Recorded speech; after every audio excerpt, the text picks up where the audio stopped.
Hello everyone, welcome to Commerce Net Achievers. My name is Talveer Singh और स्वागत है सभी का आज के इस सेशन में। हमारी ये सीरीज चल रही है जिसमें मैं आपके साथ पेपर वन के कुछ मोस्ट इंपॉर्टेंट एमसीक्यूज को डिस्कस कर रहा हूँ। इससे पहले भी मैंने आप लोगों को एक लेसन प्रोवाइड किया है। ये नेक्स्ट लेसन है जिसमें हम और कुछ एमसीक्यू को डिस्कस करेंगे, तो आप प्लीज़ पहले वाले लेसन को भी ज़रूर से देख लीजिए ताकि आपकी एक कंसिस्टेंसी है वो बनी रहे और उसके कंसेप्ट भी आपके दिमाग में बैठ जाएँ। उसके साथ साथ इस क्लास की पीडीएफ आप लोगों को मेरे टेलीग्राम चैनल पे मिल जाएगी। टेलीग्राम चैनल है कॉमर्स नेट अचीवर्स, इसको जाके सर्च कीजिए।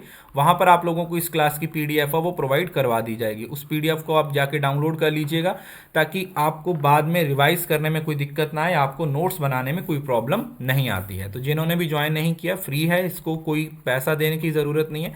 इट इज़ फ्री चैनल जिसको आप जाके ज्वाइन कर सकते हो। उसके साथ साथ अनअकैडमी पे आप मेरी प्रोफाइल में जाके सब्सक्रिप्शन भी ले सकते हो तलवीर एस यूज़ करके। इससे आप लोगों को 10% ऑफ मिल जाएगा। साथ में आप अपने क्रेडिट्स को रिडीम करके 10% ऑफ और भी ले सकते हो। और इस टाइम पे अनअकैडमी का ऑफर चल रहा है जिसमें आप 12 महीने का सब्सक्रिप्शन लेते हो तो आपको 2 महीने का सब्सक्रिप्शन फ्री प्रोवाइड करवा दिया जाएगा। उसके लिए सिर्फ आपने यही रेफरल कोड यूज़ करना है जिससे आपको डिस्काउंट मिल जाएगा। आप प्लस और आइकॉनिक में से दोनों में से कोई सा भी सब्सक्रिप्शन ले सकते हो, जो आपको अच्छा लगता है आप उस वाले सब्सक्रिप्शन को क्या कर सकते हो, एक्सेस कर सकते हो। और मेरी स्पेशल क्लासेस हैं जो अभी शाम को 6:45 पे और रात को 8 बजे चल रही हैं। बहुत सारे बच्चे इन क्लासेस को एनरोल कर रहे हैं। ये बिल्कुल फ्री क्लासेस हैं, आप इन क्लासेस का जरूर से एडवांटेज लीजिए। इन क्लासेस से आपको बहुत फ़ायदा होगा। इन क्लासेस को बिल्कुल मिस मत कीजिए। यहाँ पर आप लोगों को बहुत सारे कंसेप्ट हैं वो मैं आप लोगों को कवर करवा रहा हूँ।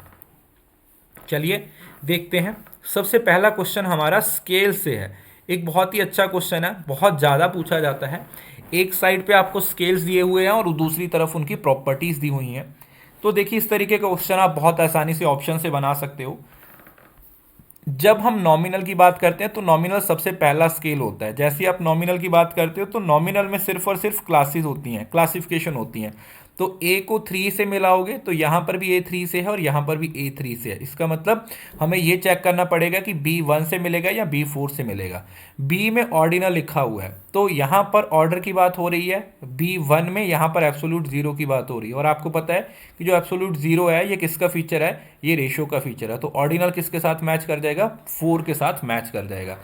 तो A3 के साथ मैच कर जाएगा, B4 के साथ, C2 के साथ। इंटरवल में इक्वल यूनिट्स, मतलब जो डिस्टेंस होता है वो तो आपको मालूम होता है, बट वो डिस्टेंस होता है वो इतना मीनिंगफुल डिस्टेंस नहीं होता। ठीक है, मीनिंगफुल नहीं होता है वो, एक तरीके से मीनिंगलेस होता है। उसके बाद C को 2 से मिला दिया और D को 1 से मिला दिया था, ये वाला C हमारा 2 से मैच हो जाएगा। ठीक है, तो A3, B4, C2 और D1 ये चारों स्केल्स हैं वो यहाँ पर बहुत अच्छे तरीके से आप लोगों को क्वेश्चन पूछा गया था और इसको ऑप्शंस के थ्रू आप क्या कर सकते थे, बना सकते थे। इस तरीके के बहुत सारे क्वेश्चन हैं वो पास्ट के पेपर्स में पूछे गए हैं, तो आप उनको जरूर से जाके चेक कीजिए।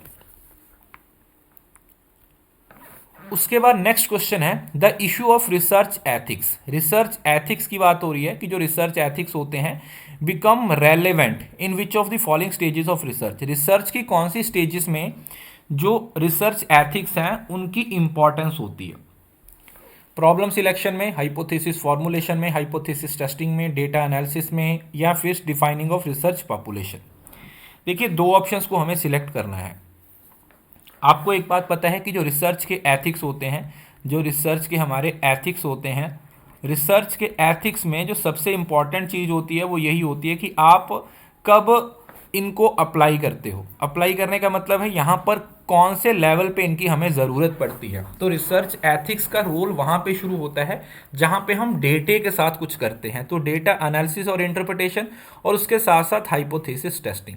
अब बहुत सारे बच्चे कंफ्यूज हो जाते हैं कि सर हाइपोथेसिस में तो इसका कोई रोल नहीं होता। बिल्कुल, देखो अगर हाइपोथेसिस फॉर्मुलेशन लिखा होता तो नहीं होता, क्योंकि फॉर्मुलेट करते टाइम आपको किसी भी तरीके के एथिक्स की ज़रूरत नहीं होती। बट जब आप उनको टेस्ट कर रहे हो ना, यहाँ पर आप मैथमेटिकल ऑपरेशंस कर रहे हो, यहाँ पर आप क्वांटिटेटिव टेक्निक्स को क्या कर रहे हो, यूज़ कर रहे हो, तो वहाँ पर आप मैनिपुलेशन कर सकते हो। इस वजह से हाइपोथेसिस टेस्टिंग और डेटा एनालिसिस ये दोनों ही क्या हो जाएंगे, हमारे सही आंसर हो जाएंगे। Next question, in which of the following sampling methods, इसमें से कौन सा सैम्पलिंग मेथड है employed in research, जो रिसर्च में अप्लाई किया जाता है, the unit comprising the sample are given equal and independent chance। यहां पर आपको डायरेक्टली और इनडायरेक्टली क्या पूछा जा रहा है? डायरेक्टली और इनडायरेक्टली आप लोगों को प्रोबेबिलिटी सैंपलिंग के बारे में पूछा जा रहा है। क्या पूछा जा रहा है? डायरेक्टली और इनडायरेक्टली आपको प्रोबेबिलिटी सैंपलिंग के बारे में पूछा जा रहा है कि जो प्रोबेबिलिटी सैंपलिंग है वो कैसे काम करती है, या व्हाट आर द वेज जिसके थ्रू आप प्रोबेबिलिटी सैंपलिंग को क्या कर सकते हो? यूज कर सकते हो। तो यहां पर हमारे पास एक ही मेथड है जो कि है हमारा क्लस्टर सैंपलिंग। क्लस्टर सैंपलिंग में आप प्रोबेबिलिटी सैंपलिंग को यूज करते हो, जिसमें आप नेचुरली अकरिंग ग्रुप्स को बना लेते हो। नेचुरली अकरिंग ग्रुप्स हैं वो यहाँ पे बना दिए जाते हैं, किस काम के लिए? जिसके बेसिस पे हम क्या करते हैं? हम सैंपल्स को सिलेक्ट करते हैं, उन सैंपल को यूज करते हैं अपनी रिसर्च के लिए। ठीक है, यहाँ पर रिसर्चर अपने हिसाब से सैंपल नहीं बनाता, वो इन्वायरमेंट से बने बनाए हुए सैंपल्स को ही क्या करता है? सिलेक्ट करता है। Next question, in which of the qualitative research, आपको क्वालिटेटिव रिसर्च के बारे में क्वेश्चन पूछा गया है। Individual stories to describe the lives of people are explored. लोगों की जिंदगी की कहानियां हैं, उनको क्या किया जाता है? एक्सप्लोर किया जाता है। देखिए, जब वर्ड आ गया स्टोरीज, याद रखिएगा क्वालिटेटिव रिसर्च में जो स्टोरीज होती हैं वो नरेटिव रिसर्च का पार्ट बनती हैं। किसका पार्ट बनती है?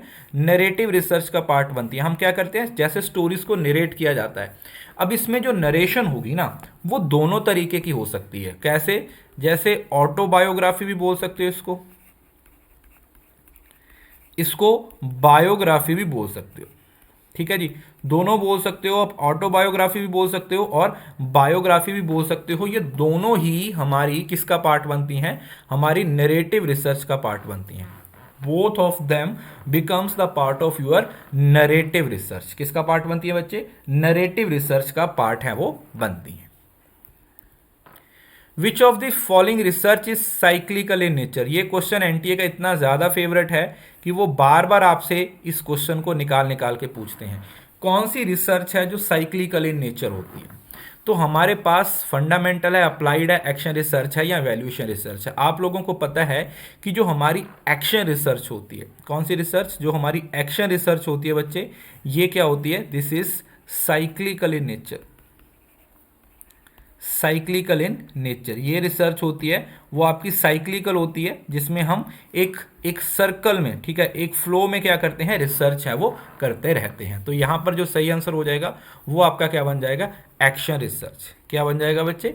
Action research. राइट, चलिए नेक्स्ट लास्ट क्वेश्चन है। A university teacher intends to study the relationship between level of aspiration and achievement of rural children.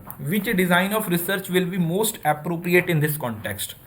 Question क्या है कि एक टीचर है यूनिवर्सिटी का, वो रिलेशनशिप को स्टडी करना चाहता है लेवल ऑफ एस्पिरेशन की, जो एस्पिरेशन का लेवल है वो, और जो अचीवमेंट का लेवल है रूरल चिल्ड्रन के बीच में। तो कौन सा स्टडी डिजाइन है या रिसर्च डिजाइन है वो यहाँ पर यूज किया जाएगा।